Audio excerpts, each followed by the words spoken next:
Randy, can you sort of give us some examples of global OEMs, maybe one or two, who have really sort of been able to embrace technology in a way, and that has prompted them to change their sort of retail business model? I think you've seen a number of examples around collaboration with some of the technology providers out there, whether it's Apple or Google, and some of the collaborations that are going on within a couple of the OEMs that are truly starting to change that experience. There's a number of vehicle manufacturers, I think, piloting that right now. You've got an interesting example, I think, of what Ford's doing in their pilot around mobility in London.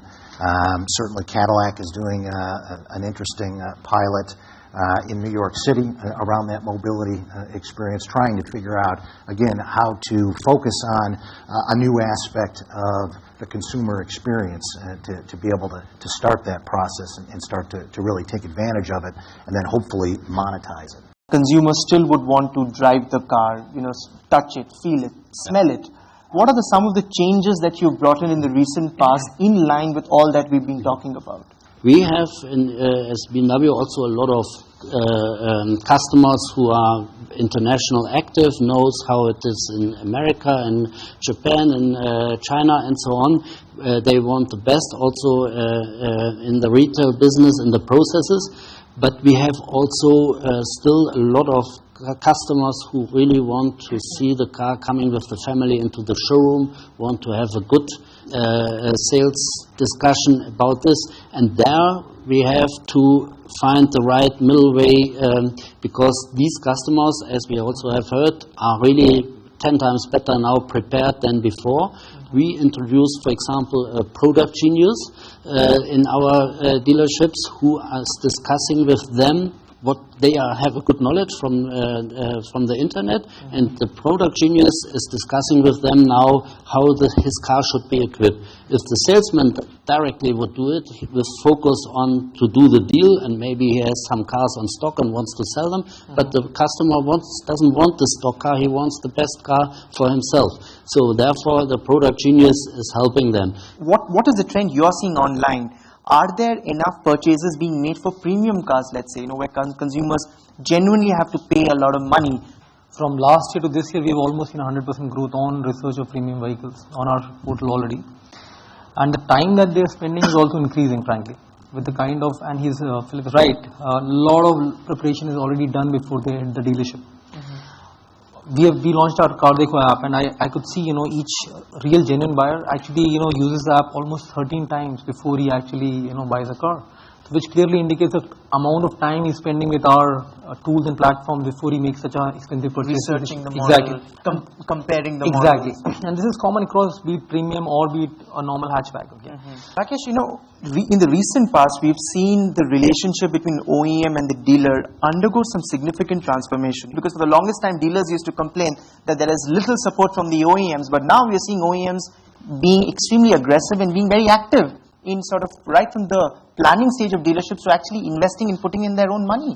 So far, the focus has been more on the brick and mortar dealerships around the world, and yes, they all had certain brand standards that they needed to adhere to, but as we highlight in the theme of the future retail study that we've put out, it's going away from being a transactional business to a customer-centric business. Right. So I think if you have to treat this retail part of the business as a customer-centric business, then every brand has to have a certain promise in terms of customer experience, and then needs to deliver on that promise.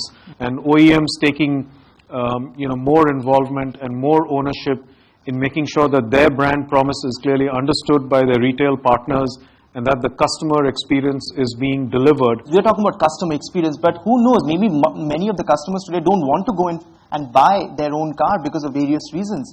Maybe they don't have a driving license because traffic, for instance, in Delhi is absolutely nightmarish, so they don't want to buy their own vehicle, so they just want to rely on the Ubers and other such taxi aggregators. Is the industry beginning to comprehend what they are up against?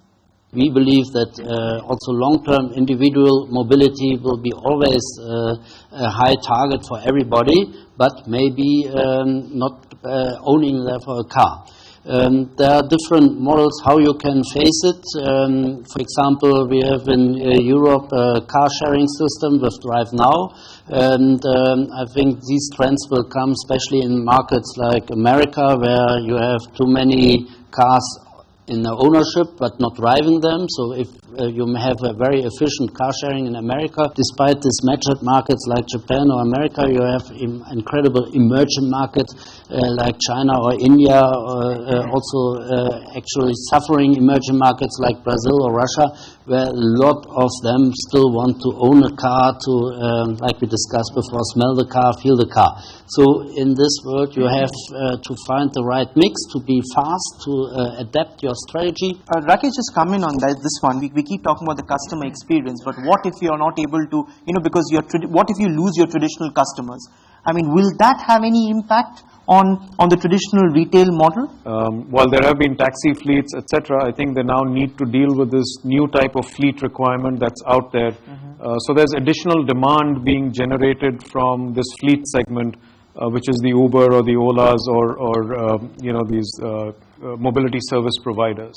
So I think other than that, the impact is probably going to be somewhat on sales, but it's going to depend on how much usage an individual customer. So it's going to vary by customer depending on the amount of usage that each customer has for their vehicle. So if he's doing less than 50 kilometers a day, it may make more sense to just use mobility services like an Ola or an Uber rather than to buy a vehicle. So I think the value proposition for a customer is going to change, and obviously to the extent that that has an impact on sales volumes, it's going to likely affect the throughput of the retail network or of the distribution network. Digital is impacting all our lives all across, whether it is the way we are buying, the way we are sort of socializing. So I'm sure auto industry is not too far away from that. It's going to have a very deep impact, the way our customers are going to get experience. I think auto industry will have to evolve and create structures to ensure that we are able to meet those needs of customers.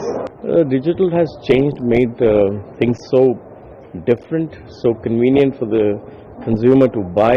The choices have changed so much, and I see digital being a very, very important tool and a role in the industry, including the automotive industry.